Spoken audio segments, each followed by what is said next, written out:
దేవేంద్ర, ఏమిటిది? తమరు ఒక అసురుణ్ణి ఇక్కడ తీసుకొచ్చేంత పొరపాటు ఎందుకు చేశారు? ఎవ్వరికి ఇక్కడికి వచ్చేంత అనుమతి లేదు. అందులోనూ ఇలాంటి దుష్టుడు ఇక్కడికి రావడం పూర్తిగా నిషిద్ధం. విశ్వకర్మ గారు, ఇంతటి పరాభవానికి పాల్పడవద్దు. తను సామాన్యుడైన అసురుడు కాదు, పాతాళ లోకానికి అధిపతి. తను అసురేంద్రుడైన సింధూరుడు. అందుకే మన దేవతలందరూ అతన్ని గౌరవిస్తారు. తనకి అమృతం చాలా అవసరం. అందువల్ల వారికి అమృతాన్ని ప్రసాదించారు. అమృతమా?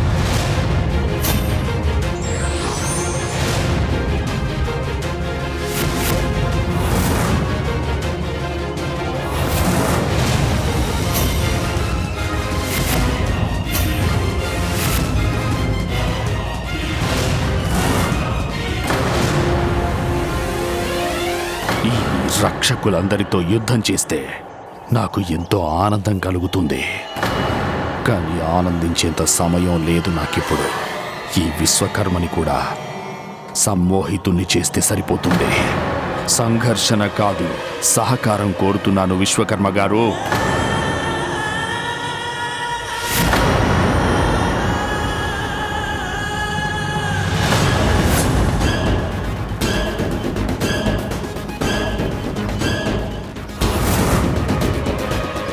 మీ వాళ్ళందర్నీ పక్కకు జరగమని, నన్ను లోపలికి వెళ్ళనివ్వండి.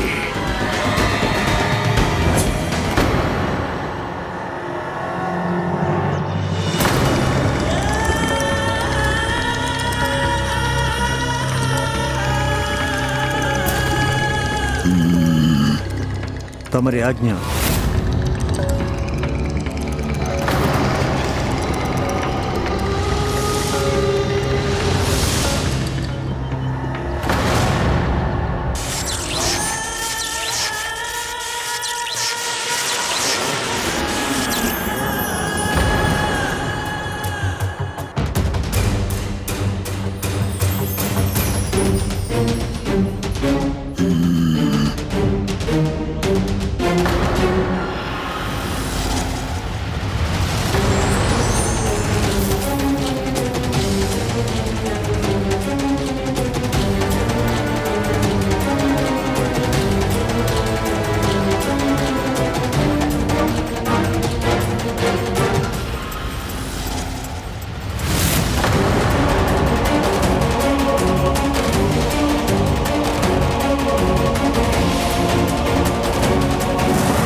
ఇవన్నీ నిర్మించిన శిల్పిని నేనే సామ్రాట్.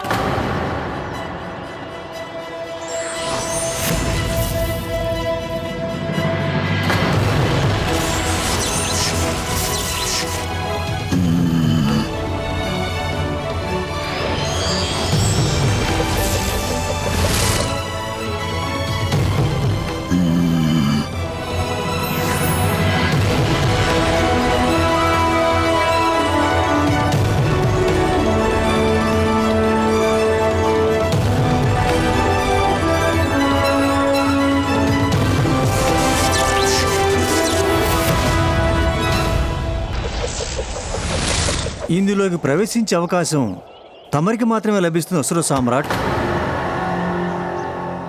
ఒక్క మాట గుర్తుంచుకోండి, ప్రవేశించిన తర్వాత దాదాపుగా 2 గడియల్లోగా అమృత కలశాన్ని చేరుకోలేకపోతే ఇక్కడ రక్షణ వలయాలన్నీ వాటంతట అవే మూసుకుపోతాయి.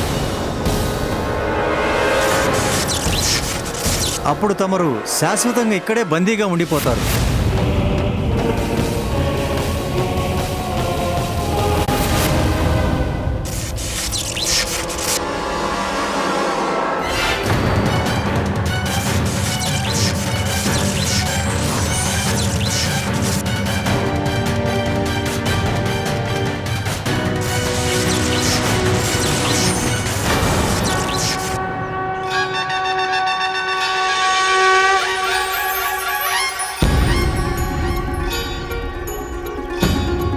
ఇప్పుడు మూలాధారానికి పైనున్న దివ్య చక్రం స్వాధిష్టానంపై దృష్టిని కేంద్రీకరించు. నీలోని కుండలిని శక్తిని స్వాధిష్టాన చక్రం దాకా తీసుకువెళ్ళు. నీలోని మూల శక్తిపై నియంత్రణ సాధించి దాన్ని దాటి ముందుకు వెళ్లే సామర్థ్యాన్ని సాధించుకోవాలి.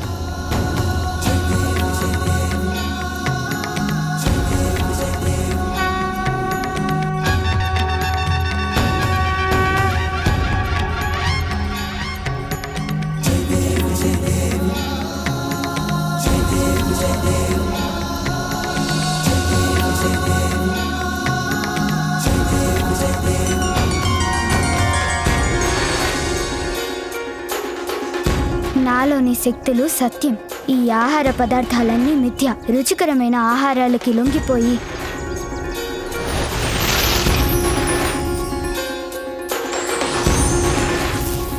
నేను ఇప్పుడు ద్వేషం, క్రోధం, ఈర్ష్య, లోభం, అహంకారాల నుండి విముక్తి పొంది ఆత్మశుద్ధి చేసుకుంటాను.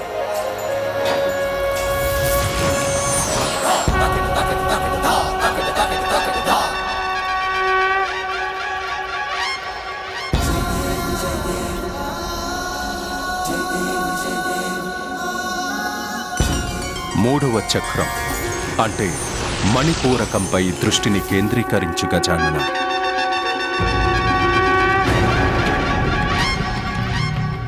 మణిపూరక చక్రం ఒక దివ్యమైన మణులతో అలంకరించబడిన నగరం వంటిది. ఆ మణుల వెలుగులు నీ ఆలోచనలను తేజరిల్లజేస్తాయి. కనుక కుండలీ శక్తిని మణిపూరక చక్రంలోకి పయనింపజేయి. మణిపూరకాన్ని జాగృతం చేయి. ఆత్మజ్ఞానాన్ని అవగాహన చేసుకో.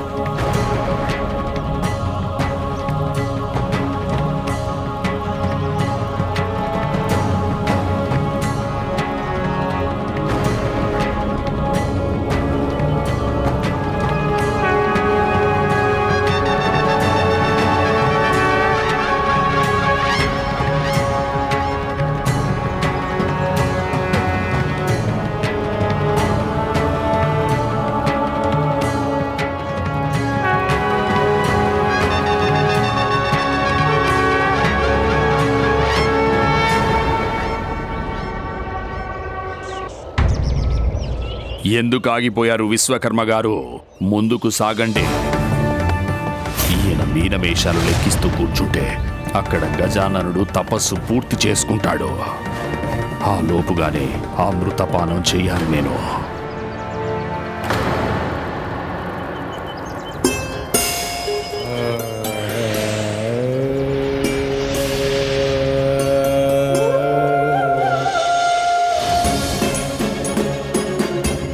శరీరంలో కలుగుతున్న మార్పులు నా భావనలకు మించినవి.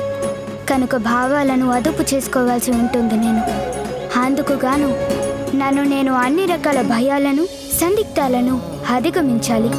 నా భావాలన్నిటికీ నేనే ప్రభువును.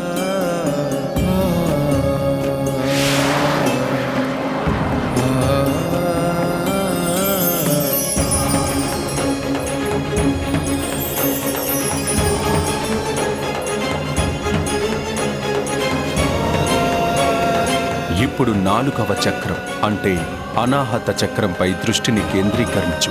ఇందులో ప్రేమానురాగాలు కొలువై ఉంటాయి. అందుకే ఆత్మస్థానం అంటారు దీన్ని. ఇప్పుడు నీలోని కుండలిని శక్తిని పైకి తీసుకొచ్చి అనాహతంలో ఐక్యం చేయాలి. ఏమైంది?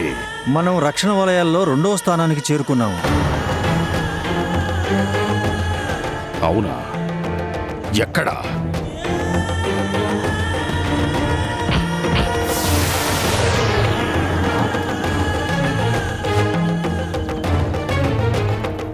విశ్వకర్మ గారు, ఆలస్యం చేయొద్దు.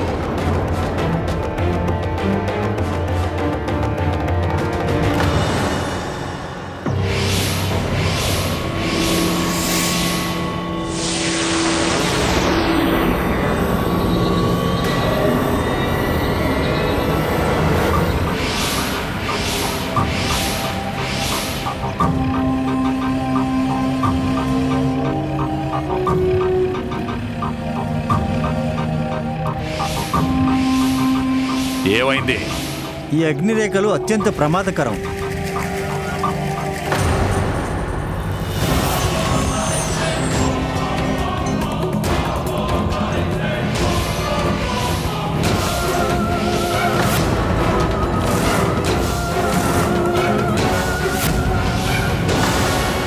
ఈ అగ్నిరేఖలను ఛేదించడం అనేది నాకు కూడా అసాధ్యమే. సమయం చాలా వేగంగా గడిచిపోతోంది. అమృతం దగ్గరకు వెళ్ళడానికి కేవలం 2 ఘడియలు మాత్రమే ఉన్నాయి. నేను ఈ కార్యాన్ని బాలకుడి తపస్సు పూర్తయ్యేలోపే ముగించేయాలి.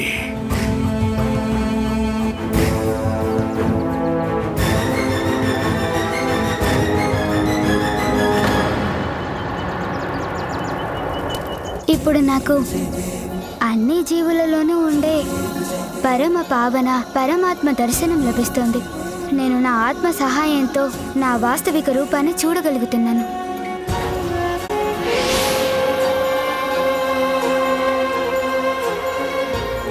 ఐదవ చక్రం విశుద్ధి చక్రంపై దృష్టి కేంద్రీకృతం చేయి గజానన.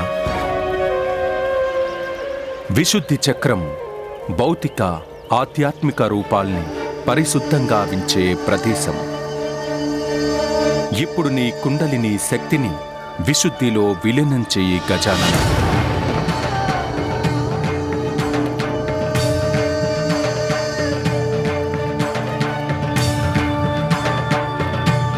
విశుద్ధి ద్వారం తెరుచుకుంది.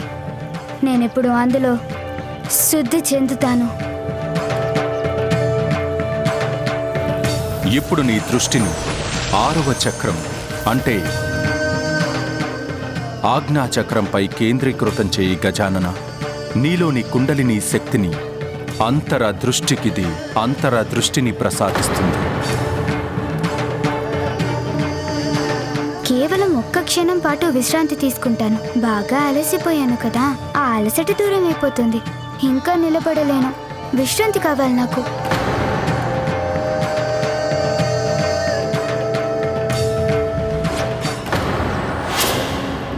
గజాననుడి తపస్సు చాలా తీవ్ర స్థాయిలోకి చేరుకుంటుంది. అతను వేగంగా తన తపస్సులో ముందుకు సాగుతున్నాడు. సింధూరా, నా హెచ్చరిక నీకు గుర్తుంది కదా? గజాననుడి శక్తులు జాగృతమవుతున్నాయి. ఈలోపు నీవు అమృతపానం చేయని పక్షంలో నిన్ను ఎవ్వరూ రక్షించలేరు. గజాననుడు చేస్తున్న తపస్సు వల్ల తనలోని శక్తులను తెలుసుకోగలుగుతాడు. అతడికి తన శక్తులు అవగతమైతే అప్పుడెవరూ అతనిని అంతం చెయ్యలేరు. ఒకవేళ నువ్వు అతన్ని అంతం చెయ్యాలనుకుంటే నువ్వు వెంటనే వెళ్ళి అమృతపానం చెయ్యాలి. నా సమయాన్ని వృధా చేయొద్దు విశ్వకర్మ. వెంటనే ఈ సమస్యను పరిష్కరించాలి మీరు.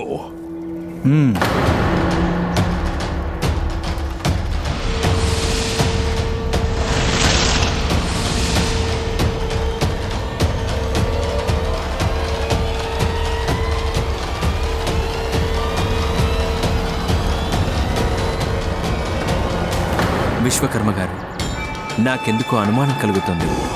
ఈ చిన్న అర్ధగోళం ఆ అగ్నిరేఖల నుండి కాపాడగలదంటారా? నేను సృష్టి నిర్మాతను దేవేంద్ర. అలాంటి నేను నిర్మించిన ఈ కవచానికి అగ్నిరేఖలను అడ్డగించే సామర్థ్యం ఉంది.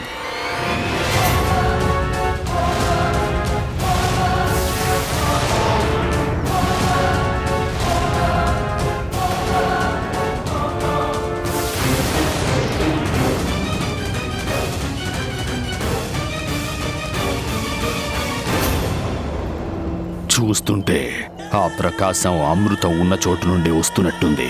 అంటే నేను నా లక్ష్యానికి దగ్గరయ్యానన్నమాట.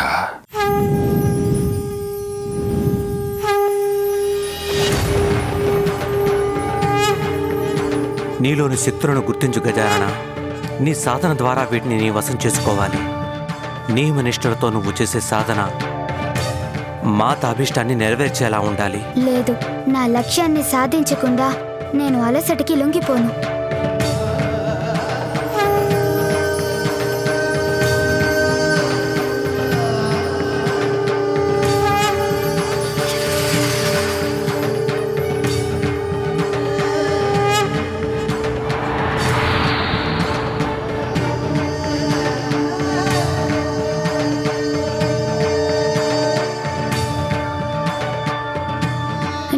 భౌతికంగా చేయాల్సిన సాధనలు ఏమీ మిగల్లేదు.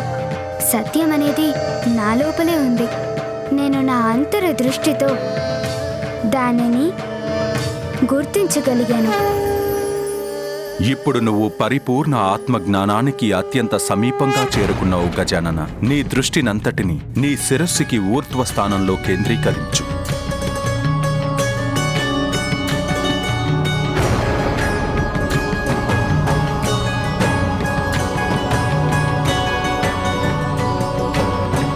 ఇది నీలోని చక్రాల చివరి దశ.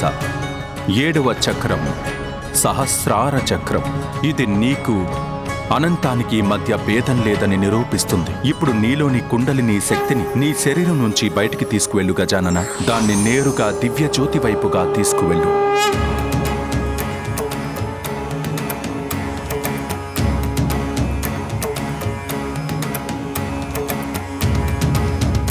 ఏంటిది? ఏం జరుగుతుంది నాలోని తేజస్సు నన్ను ఛిద్రం చేస్తుంది. నాలో విస్ఫోటనం చెంది నన్ను ఖండాలుగా ఛేదిస్తుంది. నువ్వు నీ యాత్రకు చివరి దశలో ఉన్నావు గజానన. చూసుకో, నువ్వు నీ సాధనలో ఎంతో ముందుకు వచ్చావు. ఇప్పుడు గనుక సాధనను ఆపివేస్తే నువ్వు పడిన శ్రమంతా వృధా అయిపోతుంది. చివరిలో ఇలా చేస్తే నీలోని శక్తులు మళ్ళీ నిద్రాణమైపోతాయి. సాధన కొనసాగించే ప్రయత్నం మానకు గజానన. నువ్వు సాధించగలవు. నీపై నమ్మకం ఉంచుకో. ఆత్మవిశ్వాసమే విజయానికి మూలం.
నేను ఎవరు?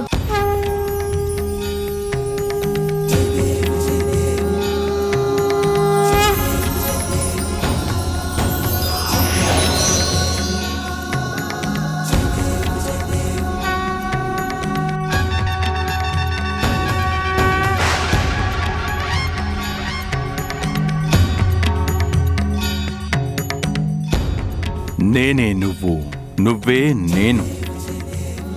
నేను ఆరంభాన్ని, అంతాన్ని కూడా. నేను అనంతాన్ని. నేనే పరబ్రహ్మని.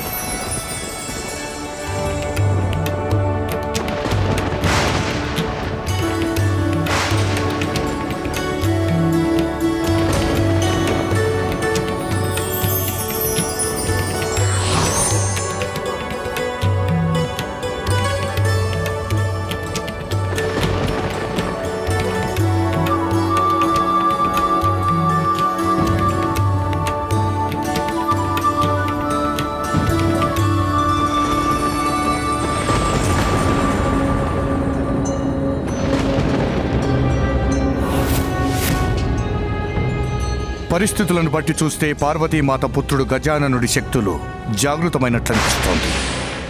ఒకవేళ సింధూరుడు ఇంకా అమృతం దగ్గరికి చేరుకోకపోతే ఎలా? ఇప్పటికే చాలా ఆలస్యం జరిగిపోయింది.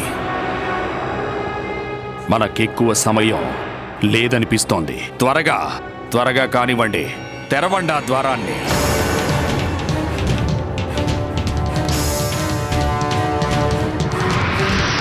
విశ్వకర్మ గారు, ఇదేమిటి?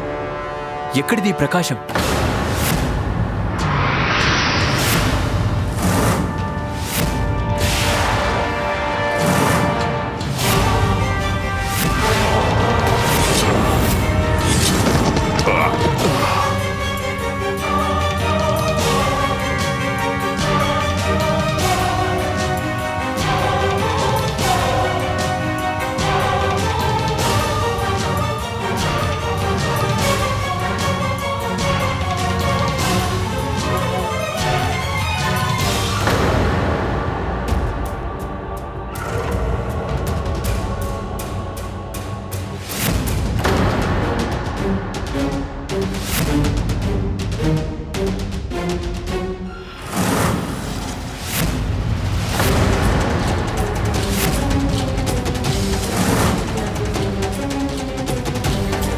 ఎందుకు ఆగిపోయారు? ముందుకు వెళ్ళండి. నన్ను అమృతం దగ్గరకు త్వరగా తీసుకువెళ్ళండి. దుష్ట దుర్మార్గుడా, స్వర్గాన్ని దాటి ఇంతవరకు వచ్చేంత ధైర్యం ఎలా వచ్చింది నీకు?